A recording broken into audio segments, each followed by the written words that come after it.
Richard Milhouse Nixon was a junior congressman from California when he uncovered crucial evidence in the Alger Hiss espionage case. The microfilm documents found buried in a pumpkin patch helped convict Hiss of perjury. But never could Nixon have imagined that he would become a central figure in the biggest political scandal in American history. Nixon was elected to the presidency in 1968 on a platform of opposing the rise of anti-war and hippie counterculture and pushing for an end to America's military engagement in Southeast Asia. Nixon's two closest advisors were his chief of staff, H.R. Haldeman, and assistant in charge of domestic affairs, John Ehrlichman. White House counsel John Dean dubbed them the Berlin Wall for their Teutonic names and habits of secrecy. On June 17, 1972, 5 men were discovered breaking into the Democratic National Committee headquarters inside the Watergate complex. A few months later, along with the masterminds of the break-in, E. Howard Hunt Jr. and G. Gordon Liddy, the 5 were indicted for conspiracy, burglary, and violation of federal wiretapping laws. But when one of the men, James W. McCord, wrote to the judge claiming a cover-up of the robbery, the floodgates were opened, and the affair snowballed into a massive political scandal that reached all the way to the White House.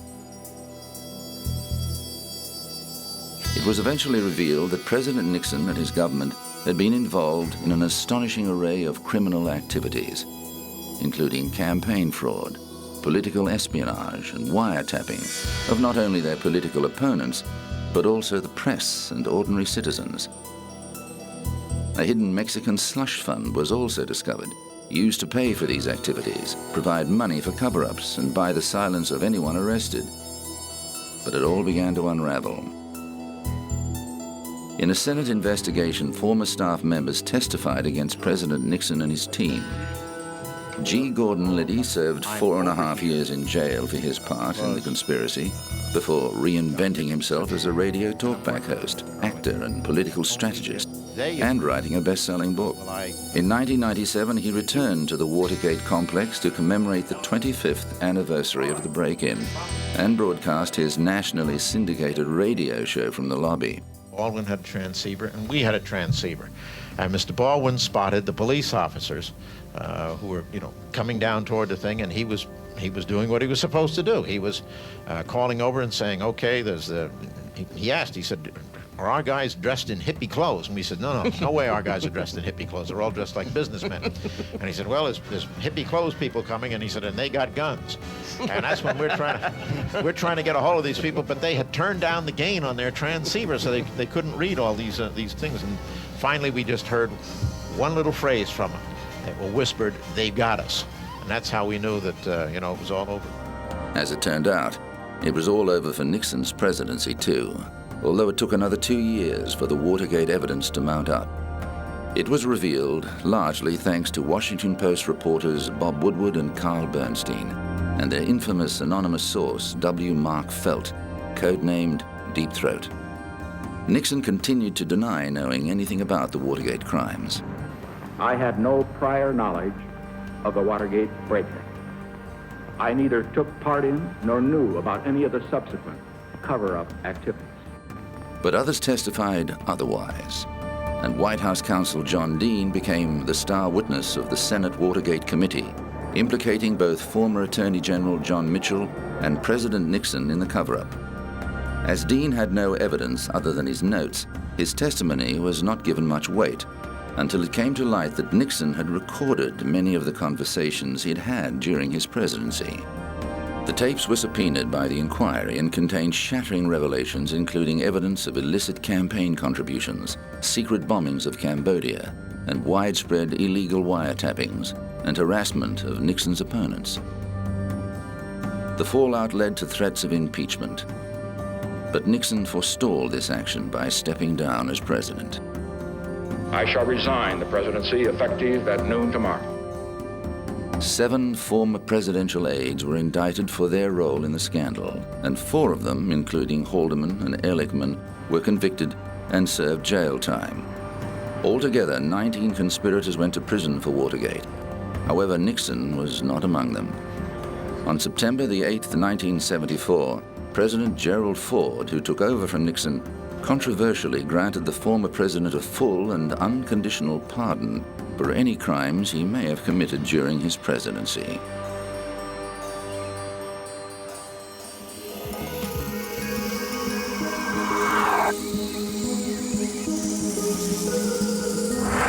Coming up, O.J. Simpson's infamous life.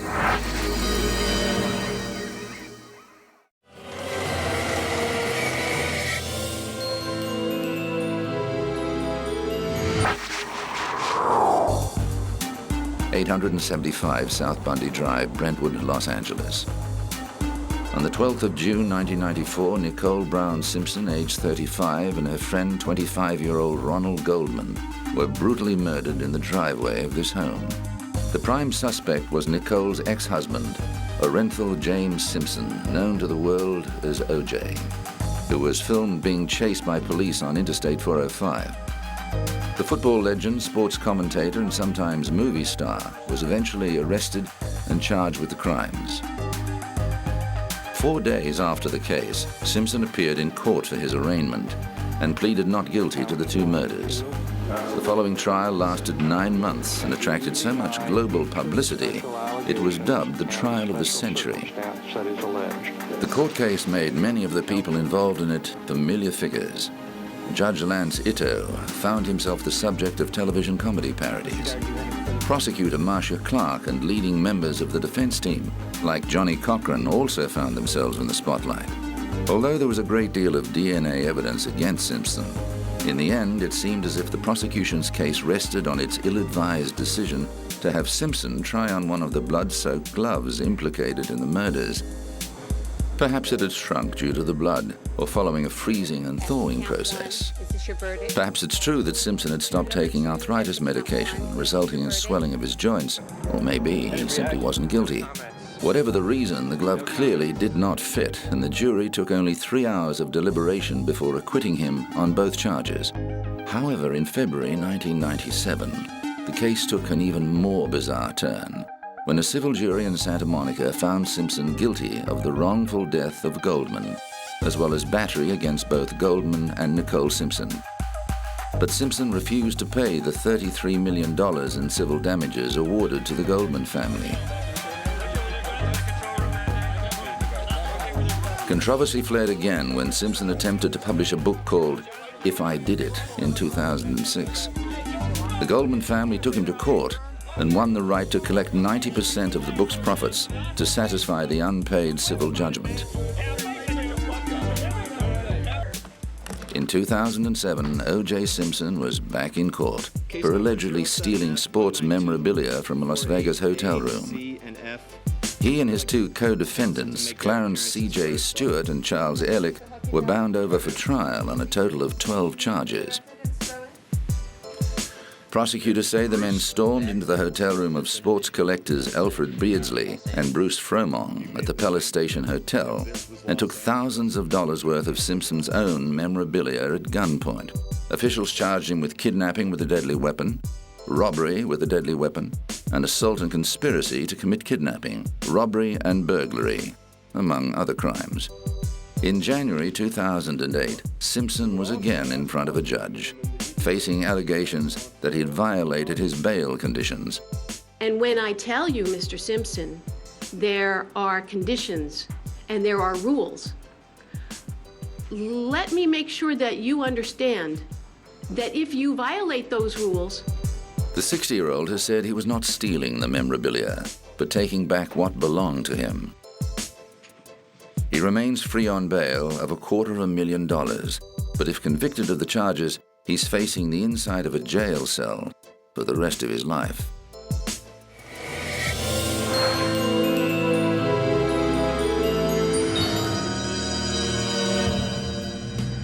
On the 30th of May, 1996, Sarah Thornton walked free after serving 5.5 years of a life sentence for murdering her husband as he lay in an alcoholic stupor. An appeal over her original conviction saw her murder charge overturned in favor of a manslaughter verdict. If the truth had come out 6 years ago, 7 years ago, look how much pain and time and money it would have saved everybody.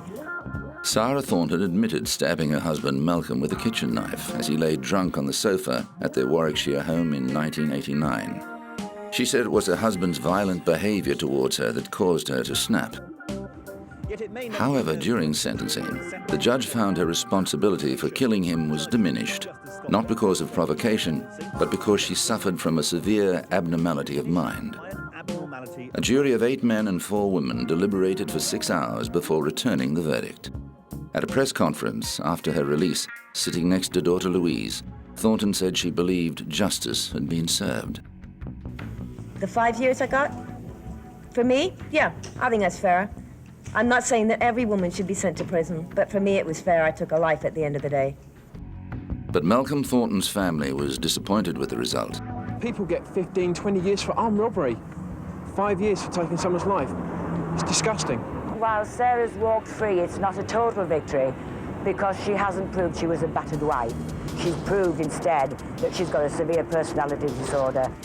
Although there was much publicity about the use of provocation as a defense in Thornton's case, ultimately, it didn't set a legal precedent. This cannot set a precedent by itself. It is a trial by a judge and a jury at Oxford Crown Court. The precedents are set by higher courts, in the Court of Appeal, for example. Although Thornton celebrated her freedom, she said she was unable to forgive herself for causing her husband's death.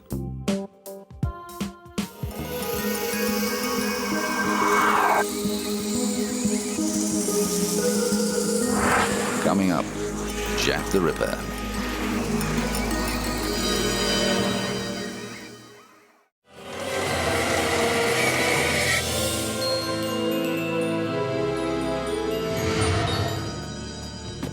Does the name Bucks Row mean anything to you? How about the name of the person most commonly associated with it, Jack the Ripper? This is Whitechapel, the area in the East End of London where a number of women working as prostitutes were mutilated and murdered towards the end of the 19th century.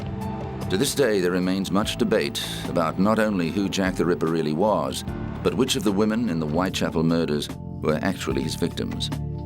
Out of the 11 bodies, though, there's a group known as the Canonical Five. These are believed firmly to have been the Ripper's victims. Mary Ann Nichols, nicknamed Polly, was the first of these, killed on the 31st of August 1888, 5 days after her 43rd birthday. Her body was discovered in the early hours of the morning on Bucks Row. Bucks Row, which has since been renamed Durward Street, was a back alley in Whitechapel, a couple of 100 meters away from the London Hospital. Some of the original buildings and brickwork still exist today, including a low brick wall stretching east from the board school. Polly's body was found near the wall's corner. Whitechapel is now home to a niche tourist industry as people come from all over the world to take guided tours around the sites of the murders. Number 2 of the Canonical Five was Annie Chapman, who also had a nickname, Dark Annie. She was found on the 8th of September, dead in a backyard in Spitalsfields, with her uterus removed.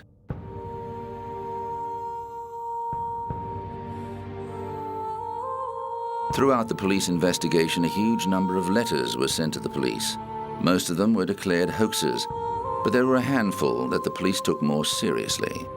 The first of these was the Dear Boss letter received on the 28th of September. It was the first time the serial killer signed himself Jack the Ripper, and also referred to clipping a lady's ears off, which rang alarm bells the very next day. The 30th of September 1888 became known as the double event because 2 women were found close together on the same day. Victim number 3 was Elizabeth Stride, also known as Long Liz. The Swedish-born 43-year-old was found in the early hours in Dutfield's yard off Berner Street. Like Bucks Row, Berner Street was also renamed to play down the ghoulish connotations. Catherine Eddowes was a bit different. Her body was found outside Whitechapel in Mitre Square in the City of London. This was the furthest west of all the murders, and the fact that she was found on the same day as Elizabeth Stride has made some ripperologists, as those who study the case are called, claim her body as proof that there wasn't just one Ripper, but at least 2 killers at large at the same time. The Royal London Hospital on Whitechapel Road still has some crime scene drawings and plans of the Mitre Street murder. It was Eddowes' corpse that persuaded the police that the Dear Boss letter was probably genuine. As well as missing a uterus and a kidney, she was found with one ear severed.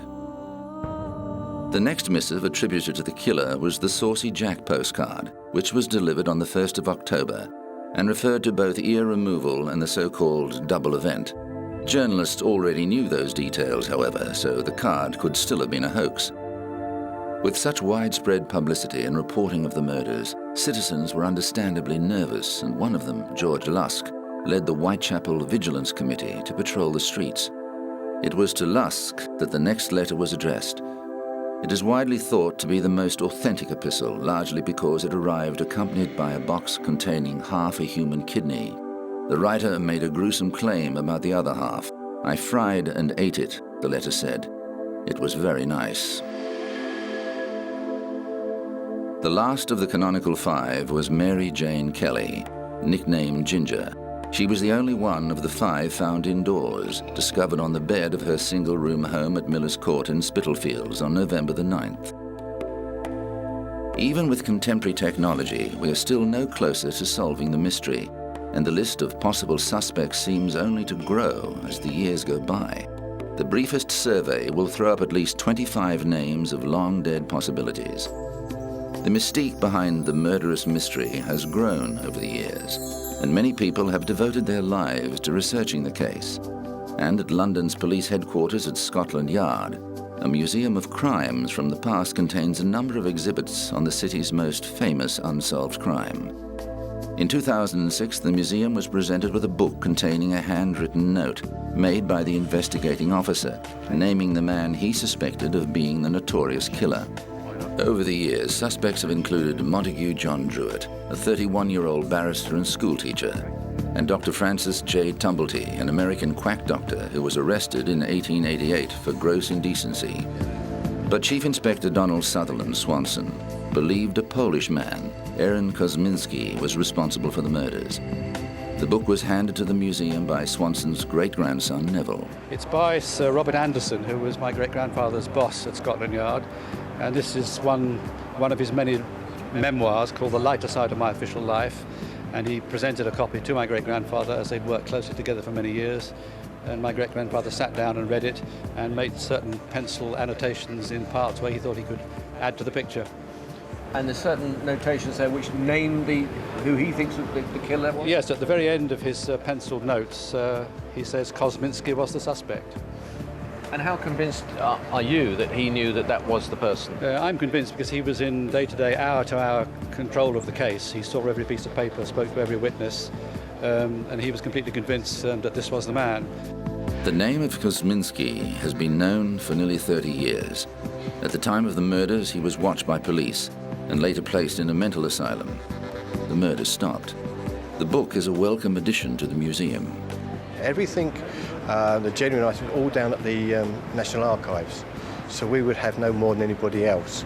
And so to have this one item in its uniqueness, we're very, very pleased to get it.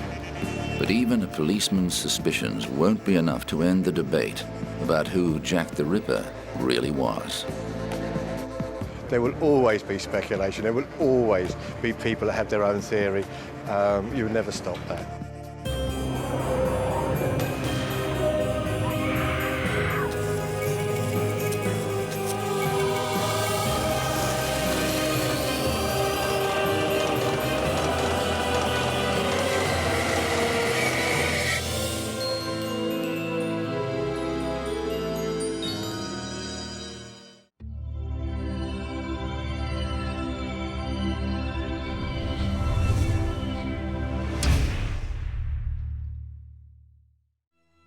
Three.